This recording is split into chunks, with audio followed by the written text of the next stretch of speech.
That is metal seal panel there that I've just managed to open up with my hand, which doesn't take much work because I haven't even split the glove.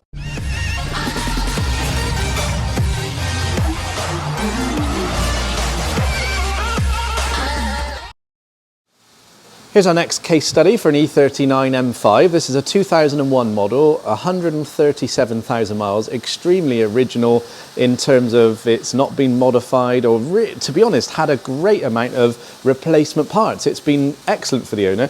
And I can tell you this because the owner is our service manager, the other James. Some of you might know him as James P. I've met him and spoken to him. And this is his E39 M5, one of his power fleet of cars that he's got, and it does occasionally get used as a daily, in between other M cars that he's got, and it's needing some work. Now traditionally the seals have problems and the jacking points on E39s. This one's not too bad, but there are going to be areas that we're going into. So on the left front seal section we've got some corrosion bubbling. So if the car was down on the ground, this is the area that you just see bubbling, which hasn't yet broken the silver paint on this face. But just here it has, and you can see the corrosion colour breaking through. That's what's alerted James to the need to bring his own car. You know, we don't escape this. All of our cars are going to corrode exactly at the same rate of any owner's car on the UK road. So we have to maintain our own cars as well. So I'm just recording a record first of all to show what the outside's like. Remember back to the other video we did, which was the other staff car, Luke's E39, which is a 530. That had bad corrosion bubbles all around these jacking pads. And that one required a lot of new welding panels up here. We're hoping not to need to do that, but we don't know what's going to be behind this section until we get to it.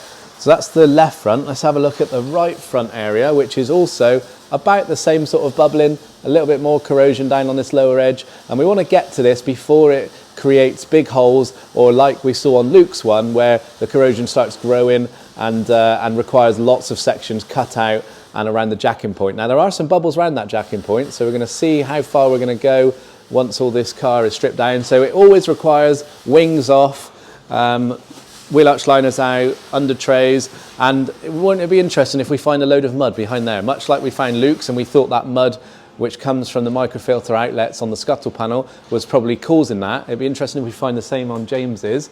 Now going on to the rear section, the rears look pretty good, but just got a little bit of corrosion bubbling just there on the very edge. There's the textured line, so behind here, under here is textured, and this section is totally finished paint like the doors and the quarter panel and things like that. Now the arches are in pretty good condition. Down this section on the end of the seal, a little bit of corrosion there. We'll see what we find, but the good sign is that all the original fixings are still in place. Now lots of E39s, we see these two missing, which means the inner seal section in here is sort of blown apart so violently that these seal pieces and these fixings end up popping out.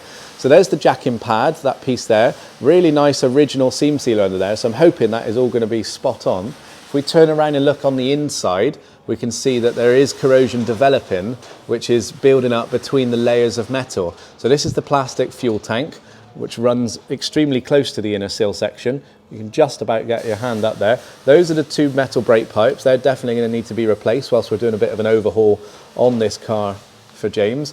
So it will be seal plastic sections off. This is a plastic cover, and then seeing how much of the lower seal section, which makes sort of the jacking point surrounding, is opening up. If we zoom in, and we can see there's a split there in the seal section, in between the metal, where the corrosion is growing between the layers and is opening up, and that needs to be dealt with, because some of it will be solid metal still, but look at that, some of it is flexible enough that I can move the metal sheets together, which I shouldn't be able to do. Is there moisture? Yeah, I think I can see moisture in this section up here. I thought, yeah, oh, look at that. Don't know why I get so excited about that, but it's interesting to detail that on a dry car that's been dry stored for 3 days in the workshop and is very dry underneath, we've got moisture in that section of metal. So that tells you why on how these things, we're not quite sure yet where it's all come from, how it all starts, but we've done many E39s, and this is another. We've realised we haven't done much video in of the E39s. We're so well known for the E46s. We do lots of documentaries about those. It's now time to turn some attention to show some E39 work. Because interestingly, last side, we've got the left rear outer sort of jacking point and seal area here. We've got a little bit of staining, which is water staining coming down the seal. but the jacking pad's looking great. The textured finish is very good, much like the left-hand side as well. And it's all smart and original in there. And the edge of the rear seal section, which starts the wheel arch liner, is all good. A little bit of bubbling, which just sort of shows what to expect around there. So if you've got an E39 and it looks great on the outside, that is wonderful, but just always do look at the inside, because this side is a little bit worse. It might not look bad, but this is a weakened seal section, which is obviously only going to get worse, like what we just saw on the right-hand side, where when you squash and pressure the sections, you might be able to see moisture in there. These are, I can't remember if it's 2 layers or 3 layers of steel, which we're going to get a chance to have a look at in more detail once we get the plastic covers off, and we have to get the fuel tank out of the way, because doing any sort of welding work near these areas is a big no-no. Right, that is metal. Some of it was seam sealer, but some of it is metal, so that's going to need some fabrication work. That, oh dear, that's another piece of metal seal up there that I've just broken through. So yeah, that's going to need reconstruction. And again, cutting and grinding and welding next to maybe 40 millimeters away from a plastic fuel tank is a big no-no. There's not an insurance company in the country that would honour any work done with a fuel tank that close. So that has to be removed from the car, which means the exhaust system off, prop shaft disconnected, heat shields out, take the fuel system out, which is a sensible approach because most cars need brake pipes anyway. So there's a much better way of getting the genuine BMW brake pipes replaced when the fuel tank's out. And then we can reconstruct these areas, decide what they're going to need, whether it's a replacement lower panel. This looks like the upper panel that I've just moved is this one here. Vertical, then it turns 90 degrees and gives a sort of a spot welding flange all the way along. Now I've just broken through that one with my hand, so we'll see how much of that one needs replacing as we go through the process.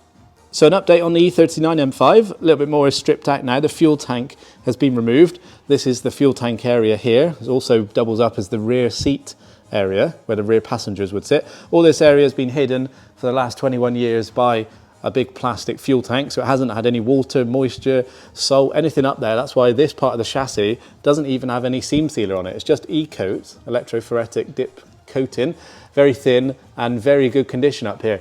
And then move a few inches backwards in areas that weren't protected by the fuel tank, which finished here. Look how rusty and corroded those areas are. That's part of the rear axle carrier panel. There's the right front subframe bush, for example, of the rear axle. And these areas, part of the chassis, are all suffering. So we'll have to look into that and talk about that in a bit more detail. But really, we were here to look at the rear jacking points, which have got a little bit worse since the fuel tank has been out.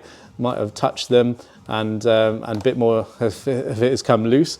Because originally we were quite happy with how this car presented. Being 21 years old, it's quite a low owner count, and it's been well loved and looked after by James, the service manager, for the last, probably about the last 8, maybe even 8 or 9 years that he's owned it. Looks great on the outside, but as we showed previously, it only takes a little bit of corrosion to be growing underneath the seam sealer, and before long you've got this sort of horrific layering effect of where the corrosion just eats the wheel arch panel and the metal seal alive, and it just really festers underneath the seam sealer. This is the seam sealer, this is a vertical face, and this staining is where the corrosion is going underneath and growing and actually bleeding through. So that is metal seal panel there that I've just managed to open up with my hand, which doesn't take much work because I haven't even split the glove.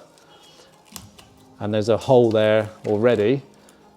And this, oh Christ, this didn't really look this bad when we first started, but it's still taking the weight of the car, which is good news. But what looked like quite a straightforward original arch inside here is very badly corroded. You wouldn't expect all that. Wow, look at the height of that corrosion. That seam sealer is not even adhered either, it's unbonded. That's why it peels off so easily. That must have been going on for absolutely years.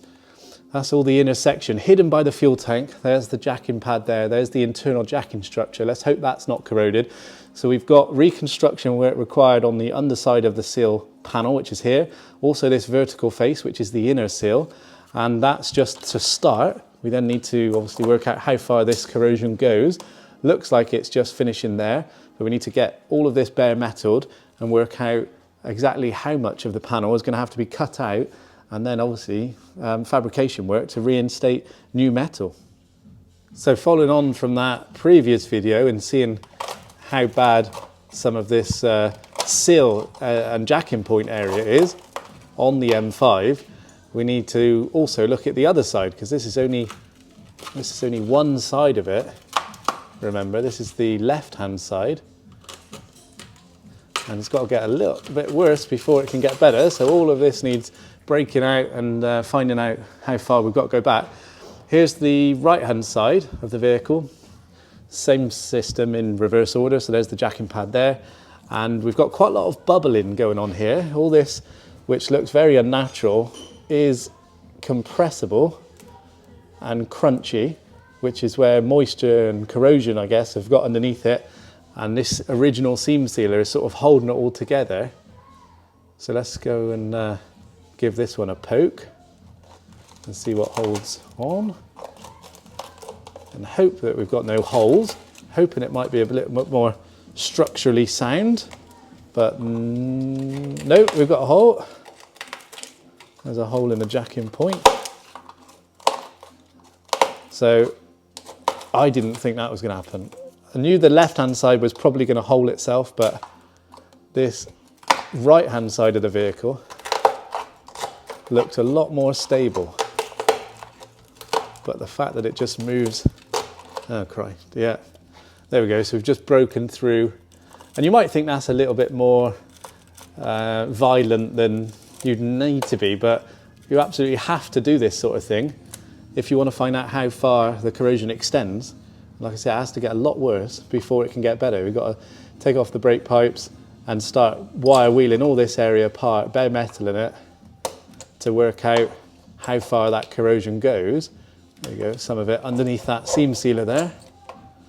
That seam sealer looks good, doesn't it, on the first look, but there is some corrosion underneath there. So plenty to look at on the right-hand side as well. Let's see what's going on down on this joint here. Hopefully a bit more stable, because the odd little bit of reconstruction isn't too bad, but sometimes large sections naturally require a lot more work. So the other area of concern looks to be this central section. To give you an idea of where we are, this is the driver's door. So the B pillar is about there. So just about halfway along the vehicle. And then we've got a seal drain outlet. This is where water or moisture should be able to exit the seal when it's inside. So hopefully there's a little hole, natural hole, in this area, which is where moisture can get out, but something's trapped it in there and it's been bubbling for years. I don't know why, but hopefully it's just seam sealer, but this does feel a bit more metallic and heavier than seam sealer, some of this. So it might be the layer section of this panel, which is the seal panel, as it wraps around underneath. Is that a hole?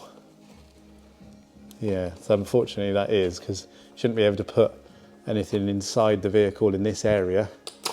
So this is going to need some work as well, and find out where this corrosion finishes. And just like the rear seals, we have to rid this car of corrosion before it can be protected and go back on the road for many years. Just to give you a comparison, this is the other side, the seal drain outlet. This one's almost blocked. It's got a little bit of wax in there by the looks of it.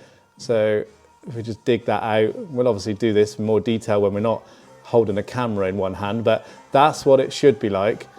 Just a very small little hole in the seal panel, which water and moisture can escape out of, compared to what we just found on this side, which has obviously been blocked up for a while. And then that water and moisture that was sat there, which couldn't get out, has just been sat around that drain point, and therefore then just caused that amount of corrosion to form on the seal panel. So when it comes to corrosion, it's very easy to think a car isn't that corroded, but a lot of the time we're only looking and when I say we, it's ourselves and owners, tend to think about the cars outside, the exterior that you can see. But it's not until you go inside, as we've shown over the last few minutes, of what can be lurking underneath seam sealer. And then when you see this in certain areas, the jacking points, and then you look a little bit closer because the fuel tank was taken out, and you see fuel pipes are suffering with corrosion, or the vent pipe, and then parts of the chassis that need some further attention. Then we looked at those areas up here near the subframe mounting points that were particularly poor on the chassis. And naturally owners don't want to see that, and quite rightly this owner, as in our staff member James, noticed this and thought, well, this isn't going to be able to be sort of painted over, and you can't really live with the fact of this corrosion eating into the chassis, knowing that the car is wanting to be staying on the road for many, many years. It's already 21 years old, and we want to at least give it another stretch. So they need a bit of a mid-life refresh, and this is turned into a bit of a rescue mission, really, to save the chassis. So it's gone from just jacking points to now an entire underside restoration chassis-wise. Not necessarily talking about all of the components, but certainly chassis needs to be saved, because in many areas, not only jacking points, but the central seal drains that we looked at just now, they're suffering, and it's actually getting to the point where there's holes developing, and nobody really wants to have basic repairs, or what we might call MOT patches over the top of rust just to get it through an MOT. You need to actually get them done professionally to keep the cars in good order. And there's other areas that are looking a little bit poor, especially around these subframe mounting points. So the axle has now been taken out of the vehicle. So if we stand back and look at the underside, there's the rear bumper, and that would be the area where the battery lives, the plastic tray. Rear silencers go there. There's the rear axle, would normally fit there. There's the shock absorbers left hanging, the fuel tank area there, and then onto the prop shaft and the underside. So the car is pretty much, apart from a few wires and fuel pipes and brake pipes, completely stripped down. And it makes sense because it was only the rear axle assembly that was left in the car. We'd already taken out the prop shaft, the exhaust, the fuel tank system to do the jacking point repair. And now the axle assembly, which comes out relatively easy once you've disconnected handbrake cables and the brake pipes, it is one big assembly. So on a hydraulic table scissor lift like this, the mounting points for the 4 subframes, bushes, and the shock absorber points, then do release it in one big assembly. So we can look a bit closer at bushes and things like that. Now James isn't too worried about the actual look of the car mechanically. We're not too worried that things are dirty or might have a bit of surface corrosion on some of the steel items. Most of them are aluminium anyway. But the diff, it doesn't really bother him too much. We're actually working on the chassis now, wanting to sort of save it and treat it as a bit of a sort of a rescue mission to make sure that these other areas that are showing deeper corrosion underneath the seam sealer, hoping these aren't going to turn into big holes, much like the seal sections that we've looked at. So that's why it's turned into a bit more of a project now, and we're going to have to be looking at this in a longer sense. So we're going to section this video up into different parts. This is going to be the end of part 1, and part 2 will follow soon.